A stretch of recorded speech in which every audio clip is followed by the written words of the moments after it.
আল্লাহ যা করেন আমাদের কল্যাণের জন্যই করেন। রাতের গভীর নীরবতা, চারপাশ নিস্তব্ধ। গ্রামের ছোট্ট মসজিদের মাইকে ফজরের আয়ান ধ্বনিত হল। আহমেদ ধীরে ধীরে চোখ খুলল। সে উঠে বসতেই দেখল তার ছোট্ট দোকানের সমস্ত জিনিসপত্র আগুনে পুড়ে ছাই হয়ে গেছে। তার বুক ফেটে কান্না এলো, হে আল্লাহ! আমি তো কারো কোনো ক্ষতি করিনি, তাহলে কেন আমার এত বড় সর্বনাশ করলে? সে অসহায়ভাবে আল্লাহর দরবারে দুহাত তুলে প্রার্থনা করল। তার দোকানটাই ছিল একমাত্র উপার্জনের মাধ্যম। এখন কিভাবে সংসার চলবে?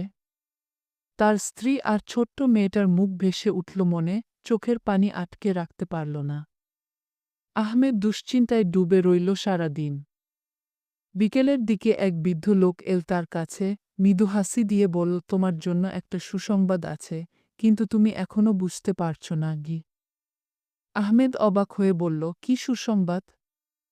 আমার সব কিছু শেষ হয়ে গেছে। বৃদ্ধ লোকটি বলল, তুমি কি জানো, তোমার দোকানের পাশে যে বিশাল গুদাম ছিল সেখানে গত রাতে ডাকাত পড়েছিল। সব মাল লুট করে নিয়ে গেছে এবং যারা বাধা দিতে গেছে তাদের মেরেও ফেলেছে। আহমেদের শরীর শিউরে উঠল। বৃদ্ধ লোকটি আবার বলল, যদি তোমার দোকান আগুনে না পুড়ত তাহলে তুমিও ওখানে থাকতে, আর হয়তো বেঁচেও থাকতে না। আহমেদ বিস্ময়ে তাকিয়ে রইল। তার চোখ দিয়ে অশ্রু গড়িয়ে পড়ল। সে আল্লাহর দরবারে আবার হাত তুলল, কিন্তু এবার দুঃখের জন্য নয়, কৃতজ্ঞতার জন্য। আল্লাহ যা করেন নিশ্চয়ই ভালোর জন্যই করেন। আমরা হয়তো তা মুহূর্তেই বুঝতে পারি না, কিন্তু সময়ের পর্দা সরলেই তা স্পষ্ট হয়ে যায়।